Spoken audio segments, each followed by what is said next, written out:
to Adventures in Raising Grands, the lowdown. Tonight's episode, we will be talking about discipline. Be sure to like, subscribe, and share this channel. Someone you know may need to hear this. What is discipline? In early childhood, discipline is the methods used in order to prevent future behavior problems. Discipline is defined as imparting knowledge. The purpose of discipline is to teach the child socially acceptable ways of expressing natural desires and drives, to guide them into adulthood, to raise them to be upstanding citizens. Discipline, when I was young, was different than it is now. When I was at my grandmother's house, discipline included going outside and getting a switch. And if you didn't bring one in that was big enough, she'd go out and get a branch, or maybe even the whole tree. My mom, on the other hand, used a wooden spoon. The best one was she came home from the mall one day with this amazing wooden spoon that she'd purchased, and she was smacking it on her hand, and it broke. That spoon never got broke on us. My parents also used grounding as a way to discipline us. Back then, they didn't use positive incentives. We just did what we were told to do because we didn't want to be punished. Notice that I said punished and not disciplined. There's a big difference. Punishment is an infliction of a penalty or a retribution for an offense. Discipline, like I said, is to teach. I disciplined my children in different ways. When they were older, I used grounding or cleaning. They were often given a choice. When they were younger, I often used timeout for my daughter, Dee Dee. The only problem with it was it didn't work very well for her because she always found a way to entertain herself. If I put her in timeout on the furniture, she would bounce or sit and do whatever. I'd put her on the floor and she'd play with the carpet. One day, I was standing in the corner and she had her arms straight out and she started doing this. She was playing with her eyes. Timeout was not an effective discipline for that child. Now we are trying to correctly discipline our grands. Some keys to disciplining are correct them without shaming them, and be sure to correct them without losing the emotional contact. Be specific with your expectations and make sure that you're flexible with things that you cannot control, like eating and bathrooming. Be aware of the way that you use your words and even your tone.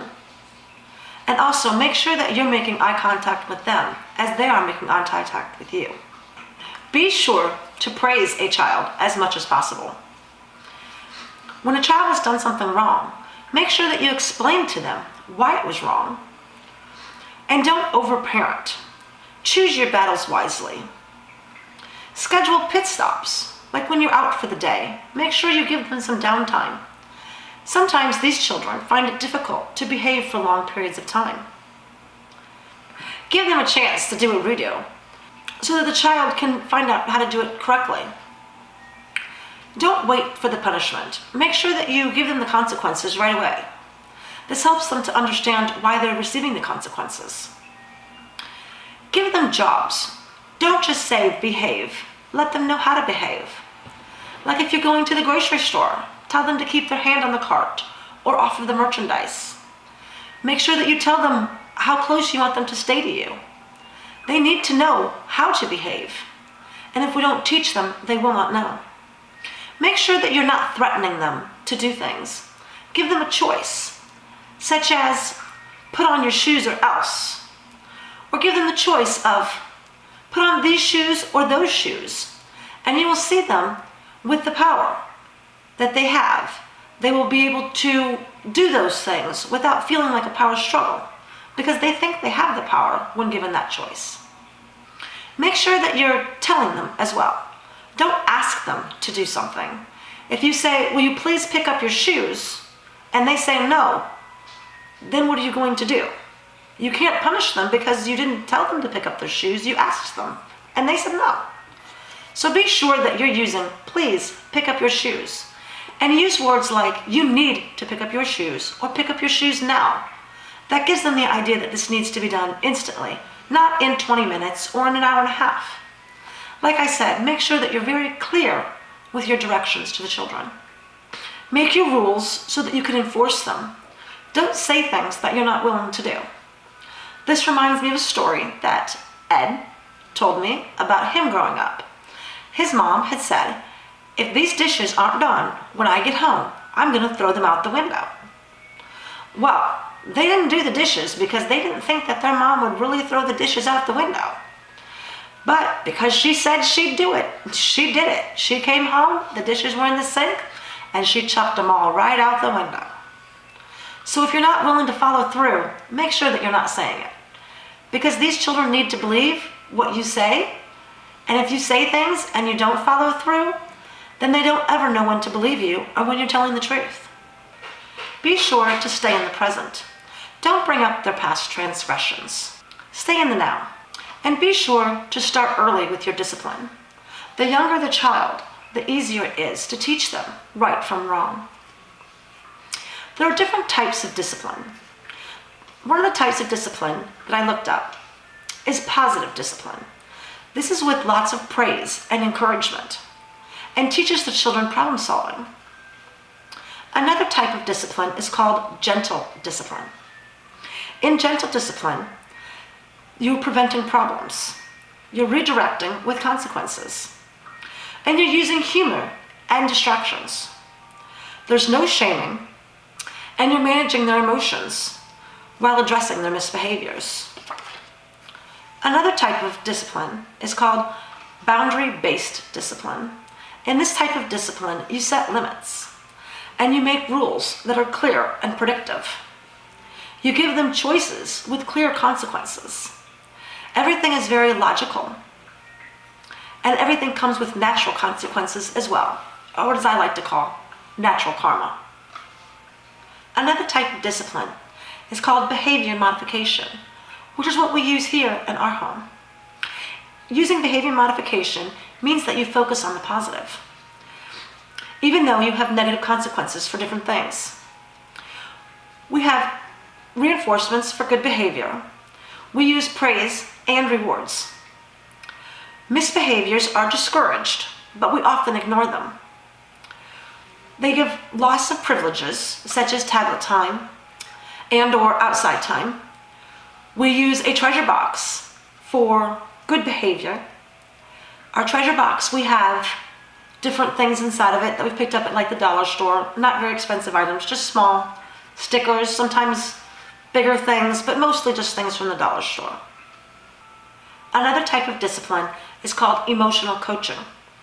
In emotional coaching, you teach about their feelings so that they can verbalize instead of acting or misbehaving.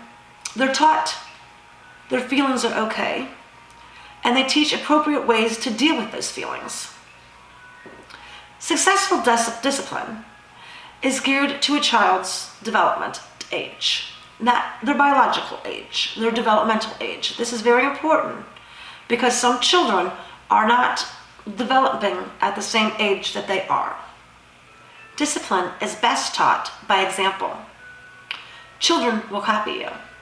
My mom used to always say, "Monkey see, monkey do," and that is so true.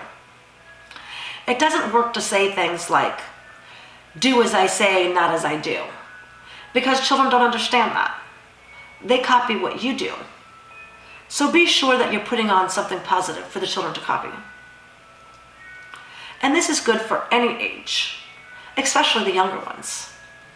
If the discipline that you're using is not working, then you need to change it.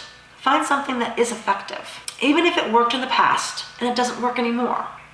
Or maybe it worked on one child, but it's not working on another. Make sure that it's effective. Keep sight of the basic principles in the different styles. And don't be afraid to mix it up a little bit. Find out what works for you and for your child. Before disciplining a child, these are some ideas that you may need to do in order to discipline and not punish. be sure to take a deep breath. Close your eyes and imagine yourself hearing what you're going to say. Remember, you are the adult. Do not let yourself get into a battle of the wits with a small child. When using timeout, remember that it is 1 minute per year of age. An example would be 3 minutes for a 3-year-old. Anything longer, and you're going to lose its effectiveness. And you may even cause more of a meltdown and a bigger power struggle by having them sit longer than they can handle. Figure out why you're angry. Are you angry at what the child did? Are you angry at the child? Or are you angry about something entirely different? Maybe you need to phone a friend and talk it out, or take a few minutes with your spouse and discuss it. Take a walk, get some fresh air. Splash some cold water on your face before disciplining. These are just ideas to make your discipline more positive and more effective. We are not only parenting, but we're teaching as well. We're constantly looking for new ideas and making adjustments in our methods to make them more effective. Remember, do not discipline when you're angry. And it's very important to have a lot of patience. Remember, these children are not giving you a hard time. These children are having a hard time. Now it's time for our adventure challenge. The adventure challenge is when we challenge you to send in photos of you and your grands doing something specific, and then we can show it on one of our later episodes.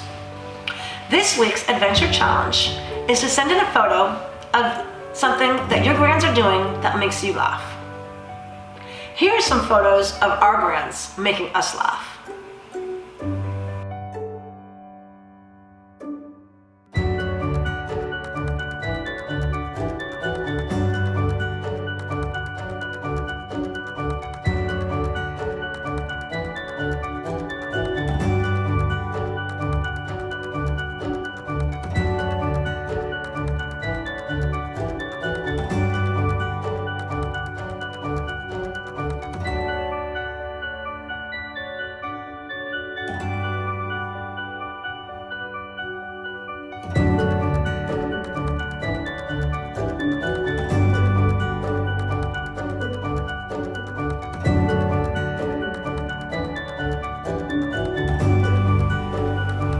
Thanks for watching. Remember to subscribe, like, and share this channel because somebody you know may need to see this. The next episode on The Lowdown is going to be about childhood trauma. Don't forget to send in those photos.